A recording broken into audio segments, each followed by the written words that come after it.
I discovered that talent of mine to be able to draw or paint in a manner of so or so, matter of fact of Picasso.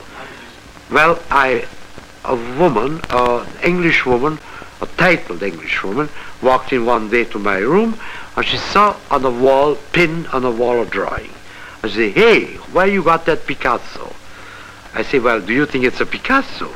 I say, well, I know enough about Picasso to know whether it's a Picasso or not. I say, fine. He said, would you sell it? I say, well, delighted. So she says, well, how much? I can't remember. She said, I think 50 pounds. I think she offered me. And I did sell it. I didn't feel good about it. She was a friend. But the 50 pound helped me a great deal because it was the day of the payment for the rent. And I didn't have the money for the rent. So I sold it to her. And then, very timidly, I made 2-3 other drawings. I walked on the Rue de Seine to a big dealer, and I showed him. He says, yes, fine, how much you want for them? And I suddenly realized I can sell something absolutely unexpectedly for quite great deal of money in a time when I was unable, but absolutely unable, to sell any of my paintings.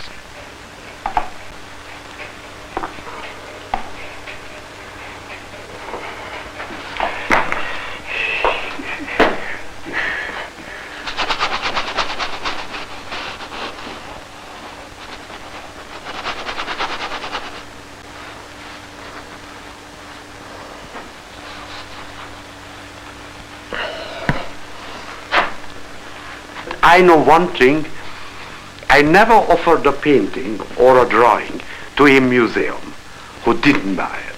That never refused one. Never. When Ireland, there was absolutely nothing here. There was not one single house here. They were in the totality to construction on the whole hill. You must admit it that the position of the house, with all that around the whole panorama, is quite unique. The island is simpatico, as they say in Chinese. I find the people amusing. There is always a group of interesting people here. There's always people you can talk. There are always people you can make love with. You find always people for company. You always find someone to make not only a chat, but an interesting conversation. What did Michelangelo do? The famous Bacchus, what he discovered when he was 22 in his garden and sold it to Cosimo de' Medici. It was never a Greek statue. He made it, he buried it, he rediscovered it, and sold it very expensively to Medici. He has to live too. Well, sure he did. I would like to have a steak, just a simple steak, without any shishi, without any trimmings, just simple, like a poor Hungarian refugee likes to eat. Yes. Are you really Hungarian? Yes, sir. Yeah, Hungarian. Born in Dracula's land. Okay, please, let's stop it. I want to eat. Then when I am finished eating, I am ready for all kind of dialogue, even about l'amour. I always, since my early youth, since age of 5, 6, I always made drawings.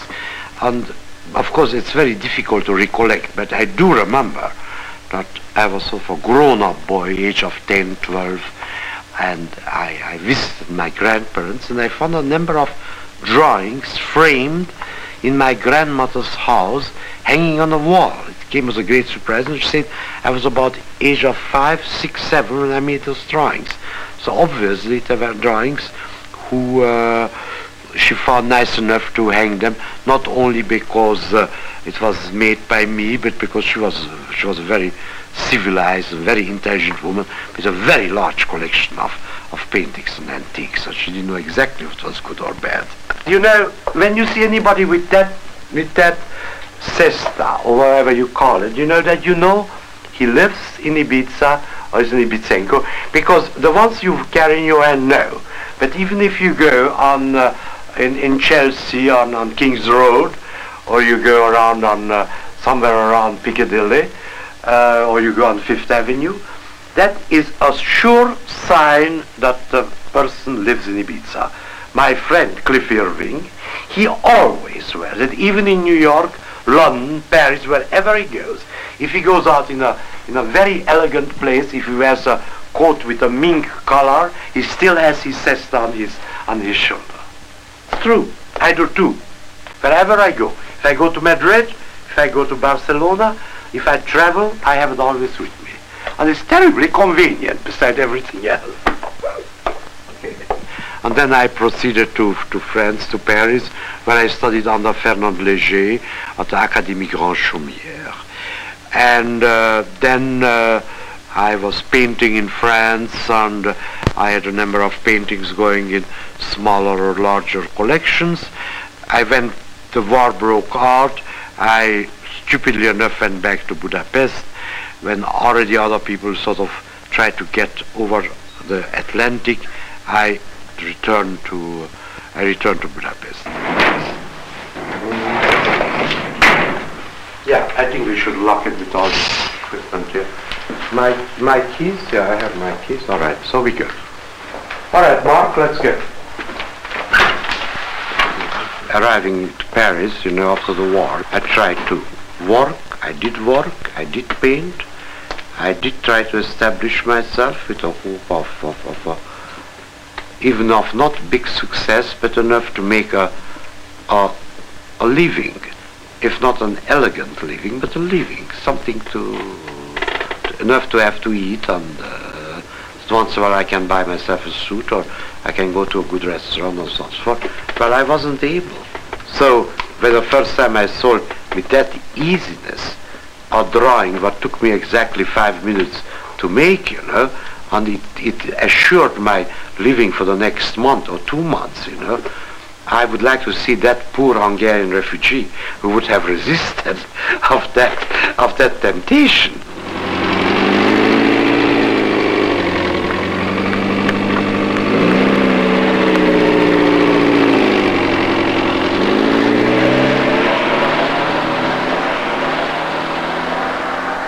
I decided to go to Belgium, Scandinavia. In Scandinavia, I sold 5 drawings to a big gallery called the United or International Gallery in Stockholm.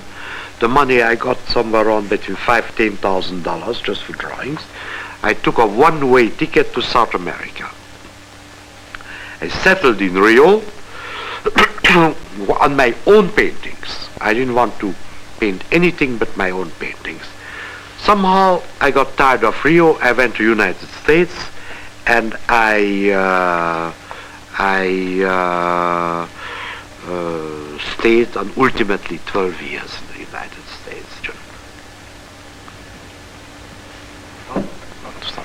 I am freezing. Wait, what is happening here? Where's the cold coming in? There was a door open downstairs. I shut it. I'm absolutely freezing. I must put something on. I'm sorry. I have to put something on, but I cannot stand the cold.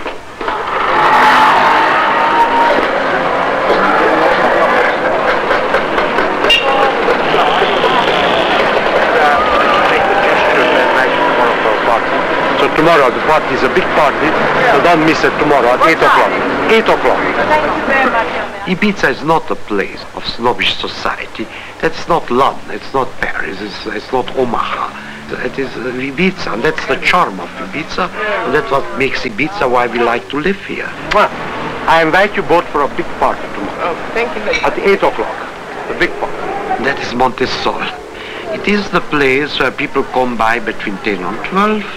They read their paper, they read other people's letters, they tell who slept with whom that night, and how it happened, and everybody minds everybody else's business very intensely.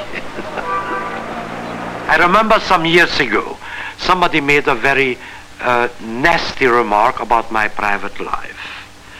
And I saw the person sitting on a Montesol in the morning at 12 o'clock, surrounded by some people, and I walked straight over to him and I said, "Is that remark true you said yesterday?" And he says, "Yes, what about?" I said, you who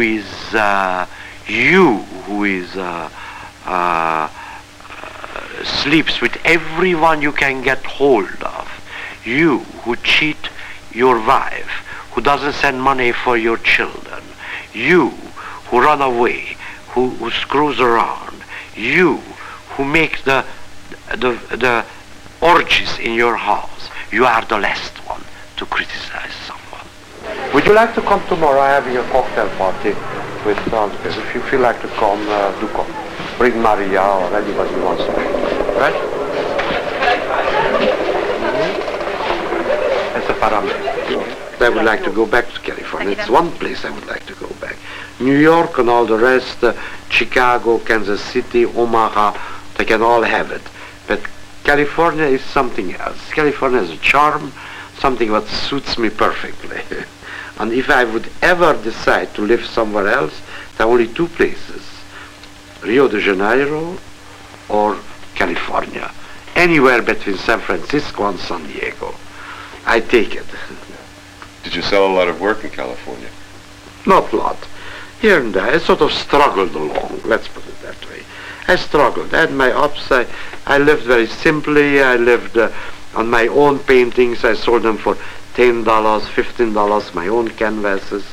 And then sometimes when I had absolutely no money, I was completely broke, I made a Modigliani drawing. I took them to one of the big dealers around Beverly Hills, and never happened that I didn't sell them. I always sold them.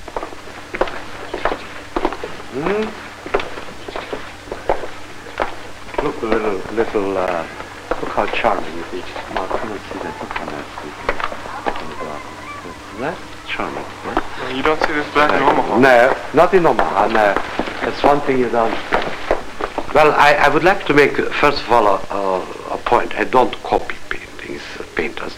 I paint in a certain style. It could be in the style of Matisse, or in the style of Modigliani, style of Picasso, style of Dufy.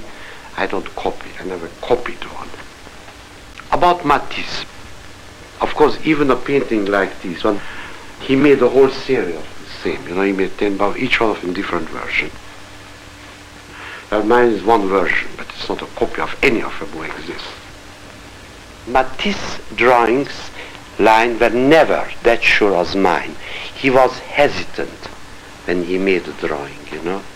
He added to it a little more and a little more. It wasn't as flowing, it wasn't as sure as mine. I had to hesitate. I had to hesitate to make it more Matisse-like. I don't feel bad for Modigliani, I feel good for me. He worked very little, he died very early, so if they added to fewer paintings or fewer drawings, it's not going to destroy his oeuvre, not in the least. If I would have made hundreds of Modigliani, possibly yes, but I didn't make hundreds of Modigliani, I made few Modiglianis, and they were recognized by Madame Modigliani and by all the great experts. Yes, I made some Picasso without any trouble, and I sold them. Matter of fact, as far as I know, one of the dealers went to Picasso for authentication and asked, is that by you, how much you paid? He said $100,000. Well, that must be. I'm sure it's by me, if you paid that much for it.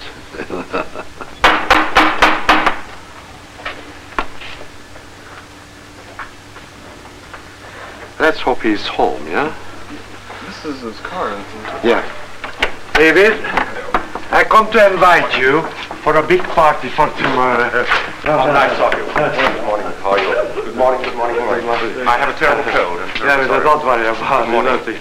Now, come on, let's walk somewhere. I would prefer to sell my own paintings and my own drawings.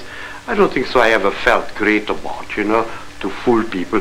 I do feel amused about that I'm able to fool once in a while somebody very, very pompous and somebody very pretentious.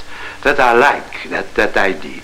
But, you know, to live on it, you know, and on making it more than necessary, I never did beside, you know. I unhappily sold everything what I sold very miserably. The big money what was made was never made by me. It was always made by the dealers and the people who resold it. What I got for it was a token. I would like to get something like that, but a little bit wider. Somehow wider with that cross section, you know, as I explained it to you the last time, you know. So we take a measure and we make it a put it on the because yes, we make it as budget, yes. I think it, also that one is, I think, very beautiful. And so next time I come in, you will make the measure of it, and you do that, okay? You make me surprised. As long as it's all, being a poor refugee, in Ibiza, can't afford too high prices. To prove my point to the world, that very point, what I always insisted, that the so-called experts are people who are greatly pretentious, pretend to know something, what they only know very superficially. The so-called art directors are probably excellent people to raise money for their art institution, but their knowledge on art is absolutely negligible. They could do very well without them, the world. Well, Cliff Irving left Ibiza for New York. I wanted to find out what it was really like to try and get an expertise on a fake. And I asked Elmyr to do 3 drawings for me, 2 Matisse and a Modigliani, which he did before lunch, and put a little coffee stain on the edge of the Modigliani to make it look really as if Modigliani had done it in some Paris cafe. I then took the 3 drawings to the Museum of Modern Art and gave them some tall tale that I had inherited them from an aunt in France, and I had no idea how she'd gotten them. I didn't even know the aunt. And I'd heard so much about fake art lately that before I sold them, I wanted to find out if they were genuine. The museum examined them for 2 hours and came back with the verdict that they were absolutely genuine, and in fact were horrified that I wanted to sell them. It's a true story. The story is absolutely true. What happened to this drawing now? Well, Mr. Irving pretends that he destroyed them. On his swaki maripas. I don't think so. Mr. Irving's character is exactly a character who would destroy something what he got an offer of 15,000 pesetas. I think it's a nice security in a bank vault what could be unwrapped in 15 years again. But I'm not accusing him anything. I was mildly surprised after I asked him for 15 times where are the drawings, because our agreement was that he brings them back to me. That he said, well, I destroyed them. My personal feelings about Elmyr are very mixed. I find him charming and lovable. He has developed a fiction about his life. If you were to put it to Elmyr that he had taken advantage of the world, that he had cheated people, he'd be horrified. In Elmyr's mind, truth and fiction have become totally intertwined. The night previous in a restaurant called Olivo, somebody walks over to me, matter of fact, Brigitte de la Victoire, who says Jacqueline de Reeves, who arrives, who's a woman of fame and charm and elegance and wealth, and also one of the best dressed women who matters a great deal in our world. So she says, Jacqueline de Reeves wants to know you. Can she visit you tomorrow? I said, naturally. So Jacqueline de Reeves next day at 7 o'clock in the evening arrives. She walks in, my dear, says, I must meet you. We have so many friends in common. Every time I return to Paris, people ask me, have you met Elmyr? So finally I want to meet you. And I want to meet the myth of our century, because you are the myth of the 20th century.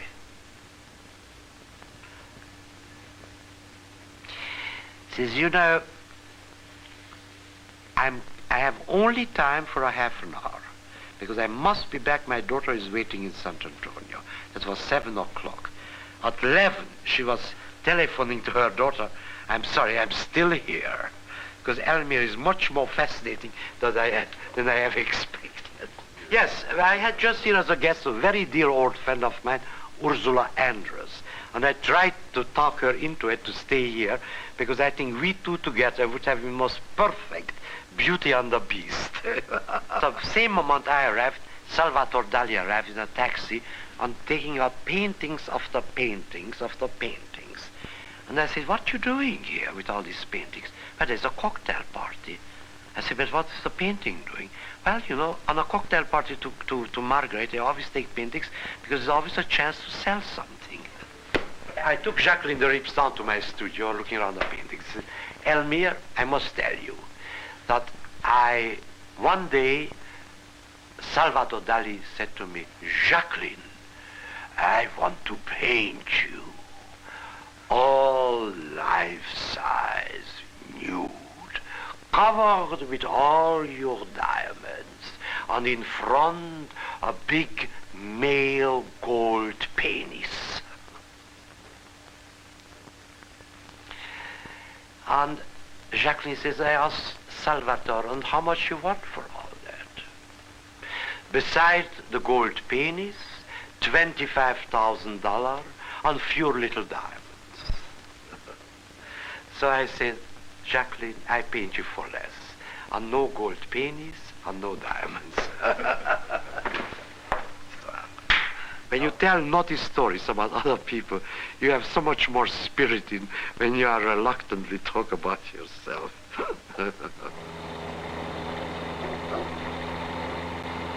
In the 12 years he spent in the States, which he spent there illegally, since he only had a 3-month visa, he moved about constantly. Who knows? What is it? What makes you travel?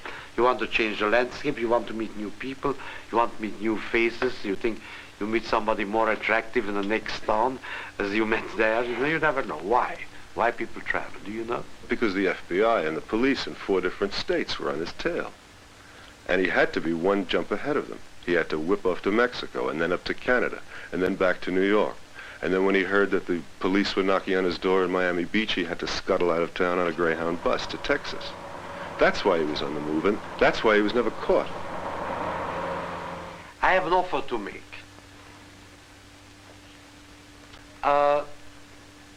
Let's say we could find a Modigliani made by Kissling, a Modigliani by Elmyr, and one Modigliani by Modigliani. And we put these 3 drawings in front of a group.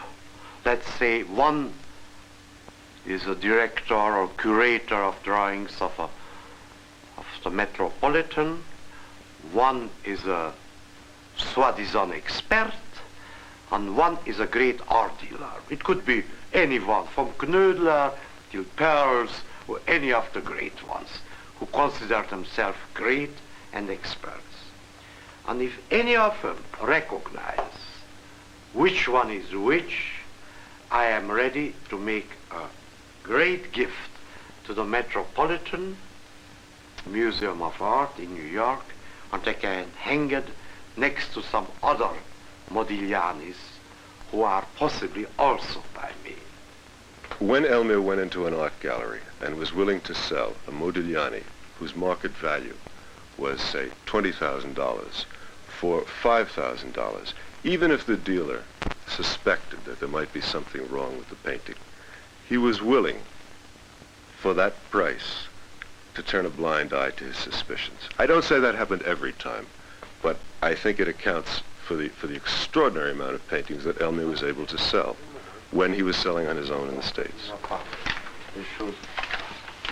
They're not here, I'm sorry, my glasses. Some of my glasses, I know. Excusez-moi. Vous avez visto la gamme?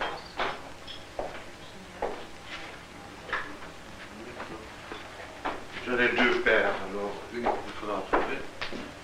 Je m'excuse.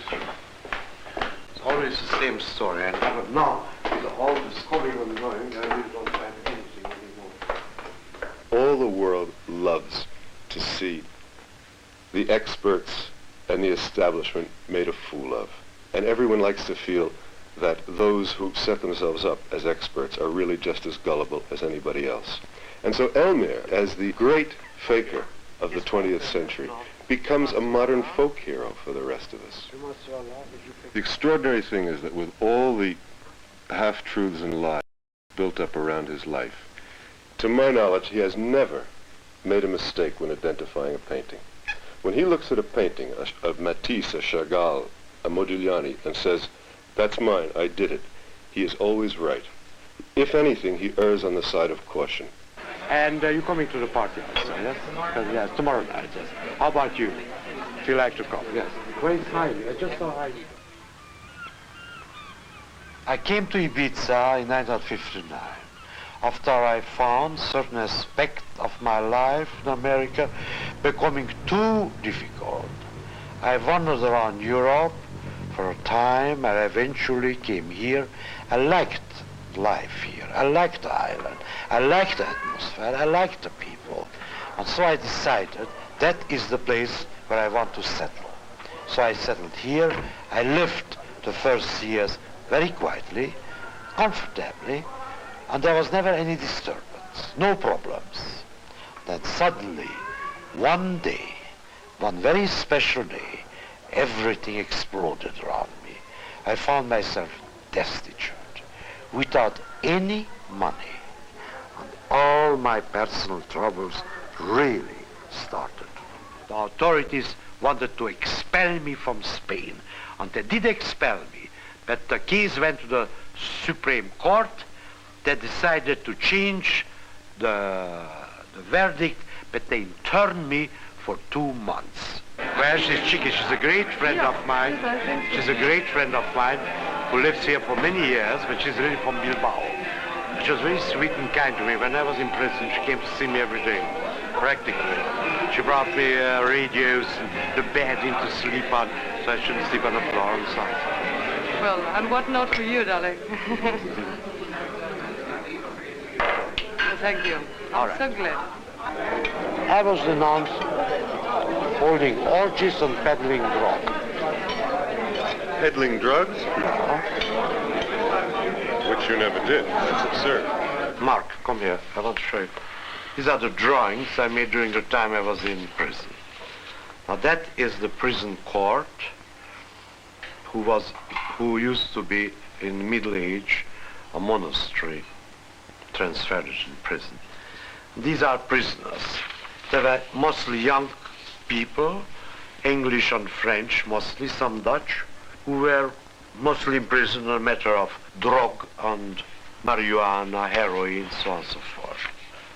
That was quite a disgusting person. He looks disgusting too, doesn't he? He was again a German whose main preoccupation was his mustache. He kept on nothing but touching his mustache. He was kept on curling and curling and curling his mustache. He had the room number 5, and he was many times in trouble, so his parents decided to let him rot in prison for a while. And the fact is that it's not his fault that I paid the fine to get him out. And there were a number of people whose fine I did pay. On the very end, the judge himself thanked me, and he declared that I'm a very generous and a very kind person. That's a fact. He's not in jail today for basically 2 reasons. The first is that it would be extremely difficult to prove a case against him.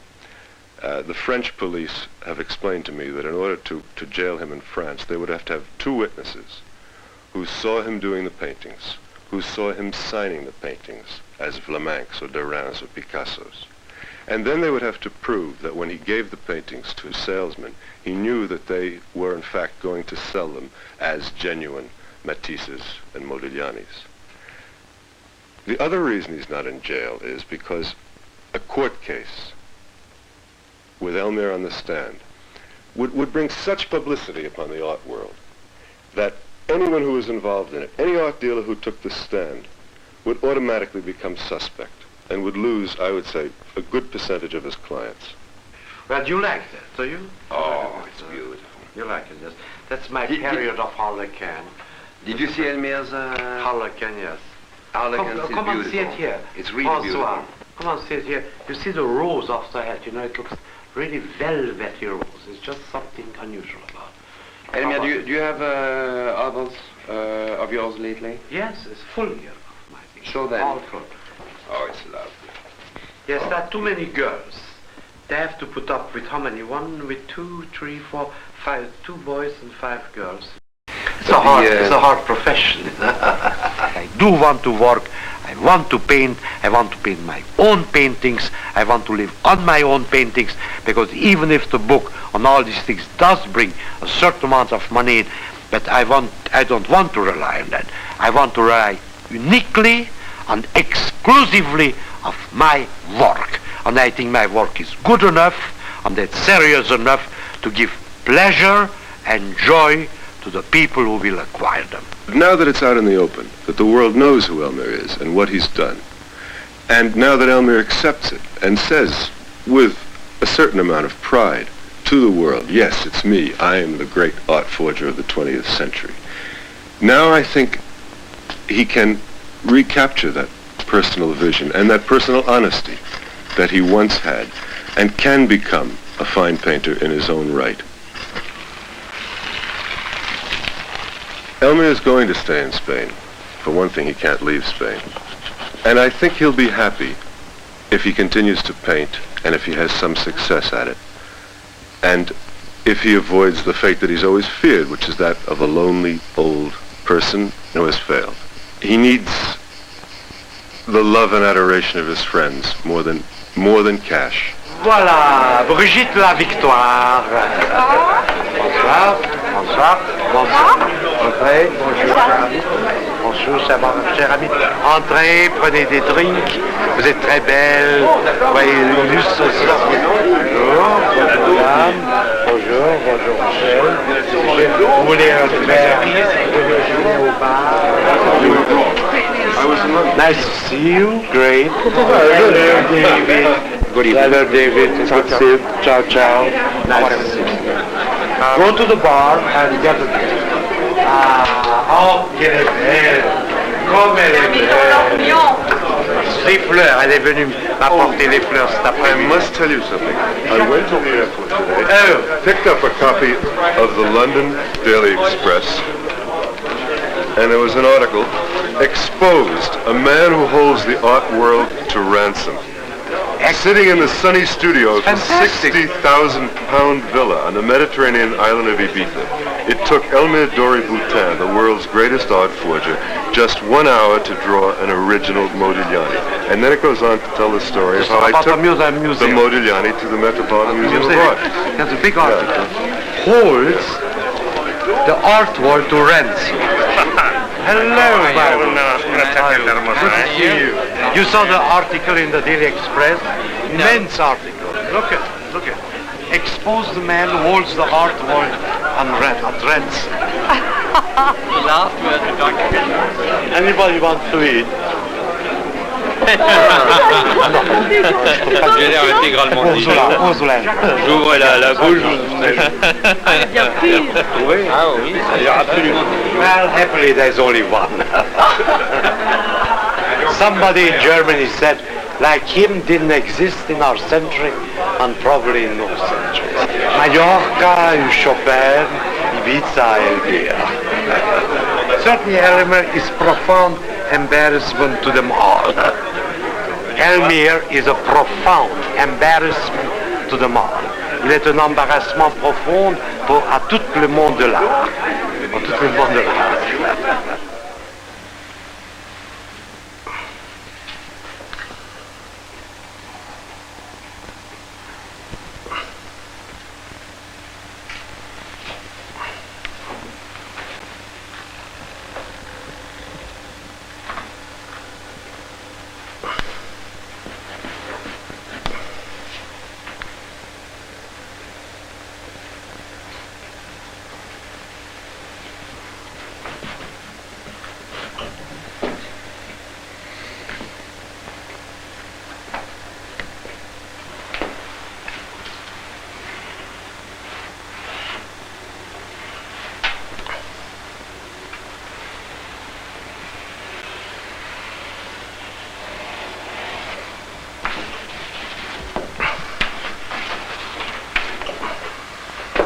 What period is this Matisse? 36.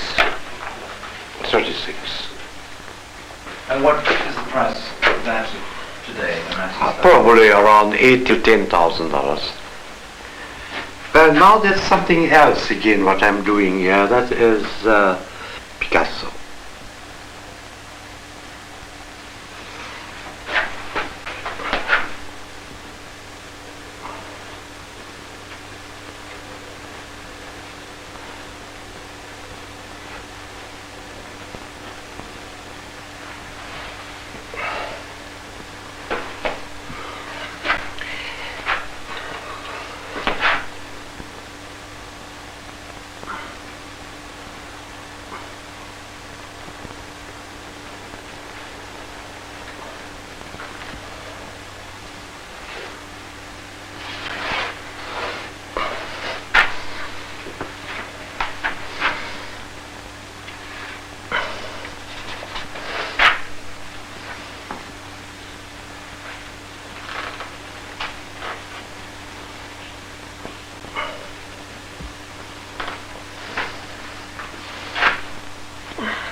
I think in general that is Picasso.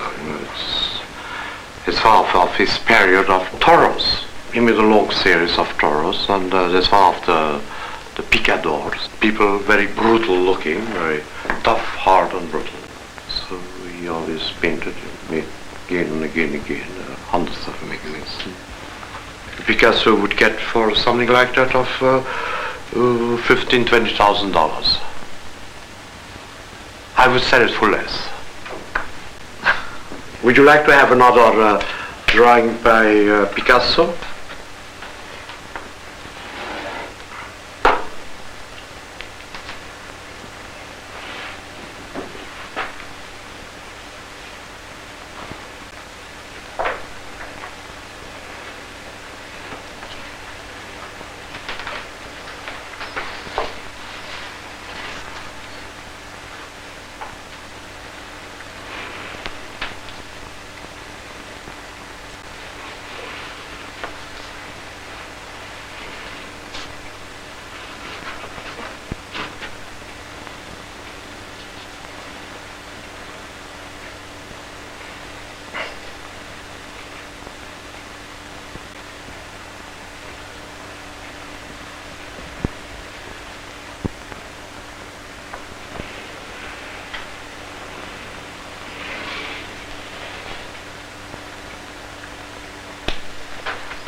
Which period is that one?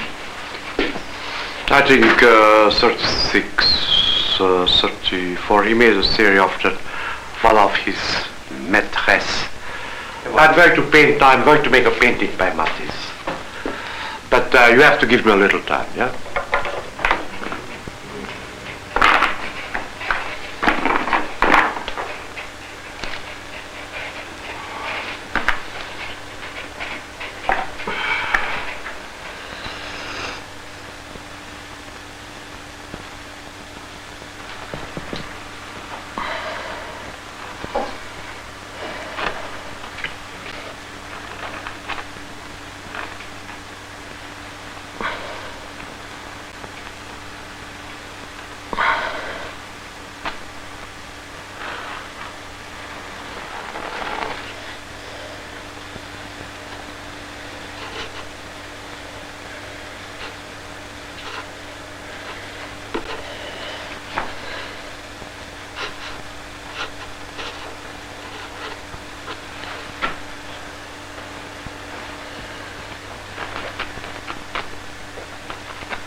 That was just a simple demonstration.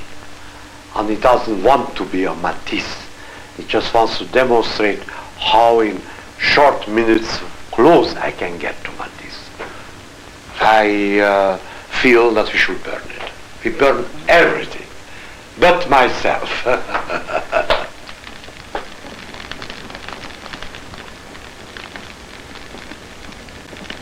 Probably it will sting.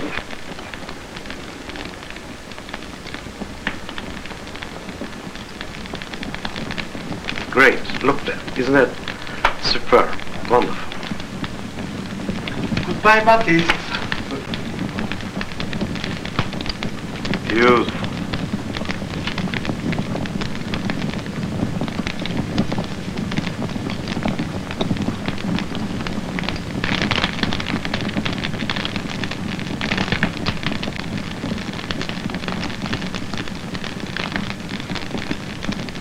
La grande surprise. Alors je le porte là, oui. Well, here is a surprise.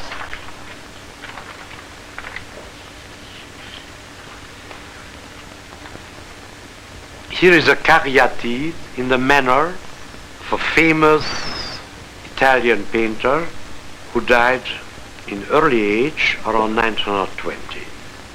His work is very highly prized. I made it in his manner. There's a good friend of mine who is an expert on the matter.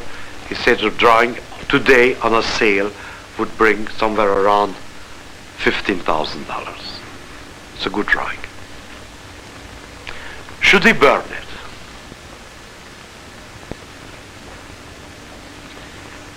You think I should keep it for the seguros of my old age?